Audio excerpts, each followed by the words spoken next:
In this video, we're going to talk about systems and processes and why they're absolutely critical for your growing construction company. I'm Jerry Aliberti, owner of Pro Accel. So what is a system and process, or also known as an SOP?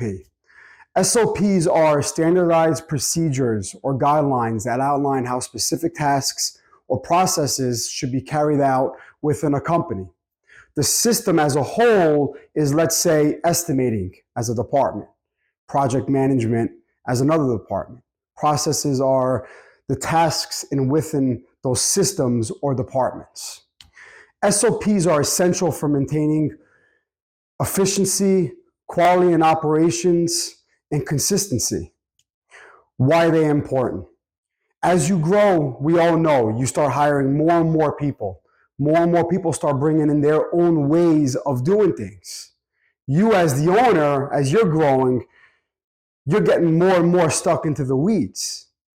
It's just a common problem that all contractors face. So as you're growing, it's really important to understand you need to start implementing processes so all your new hires are following the same way of doing things. It's great to bring in great ways of doing things from other companies, but it's your company. People need to understand that it's your way of doing things. Construction has tons of moving parts, and they help streamline many repeatable steps and increase accountability as well. This is really important when you start hiring junior employees. Junior employees don't really understand the day-to-day tasks. Having SOPs in place and processes in place is a great way for them to learn how to actually do a certain operation the correct way, and of course, your way. They provide clear steps and protocols that everyone must follow. So what are the benefits for SOPs for your growing company? They are a great way to enhance communication and reduce babysitting, as I just previously talked about. SOPs streamline operations and reduce errors, leading to increased productivity and profitability. SOPs facilitate scalability by providing a framework for training new employees and standardizing processes across all different projects. You don't want one project doing certain operations one way and other projects doing the operation the other way. Because I'll tell you this, the people that are in the office that are collecting all that data are going to be going crazy. And so are you as the owner. So tips for developing effective SOPs. Now there's different categories that you can add and take out, but this is I'm going to talk about how I like to do my SOPs. First, you start with a flow chart. I'm a visual learner, so I love flow charts. Then you have a section for a description.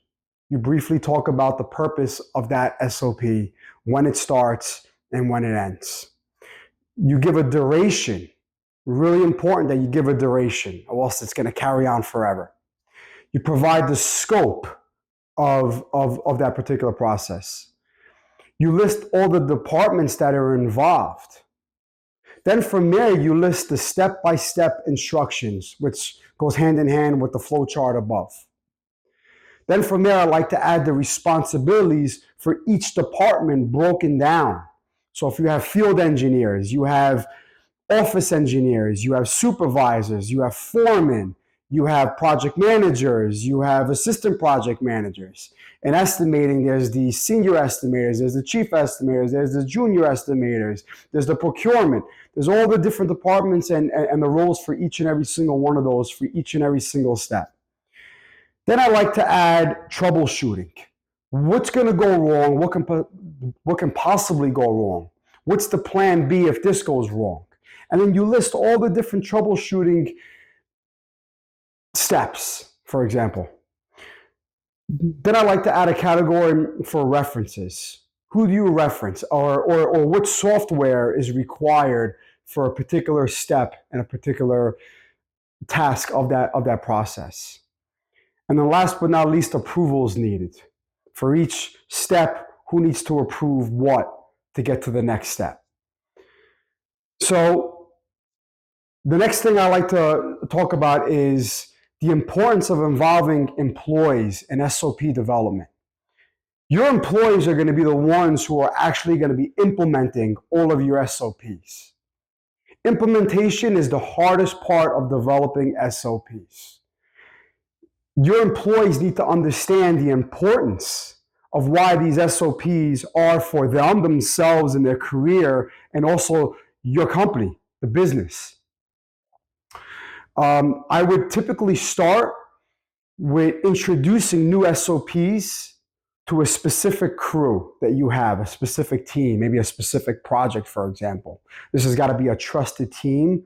It's got to be, along the lines of your A team, right? And then you need some time for the processes to run through. And from there, you need to just take some feedback and take that feedback and of course, tweak your processes so it works for everybody, right? You're not going to be slamming an iron fist with these things. Everybody needs to really have input on a process because you need to be able, as the owner, to step away, and the people implementing the process need to believe that it's actually going to benefit them and the company. I highly recommend regular reviews and updates to your SOPs. Every year, so the first 1 or 2 years, you're going to be developing these SOPs. That's the longest time frame for these. As you develop them, every year you should be looking back at the SOPs. You're going to be getting new software. You're going to be maybe introducing new positions within your company as well, right? So that's going to have a massive impact on your tasks. There's going to be new references. So you need to revisit and you need to tweak these SOPs. So that's all I have for you. It can be easy, but it can also get complicated. I feel the most complicated part is the implementation stage of this. So if you like this video, I invite you to like the video first, subscribe to my channel. Love to see your comments and give me some ideas for some future videos. And if you need help with your SOPs, please reach out to Jerry at pro-accel.com and I'll follow up with a quick call.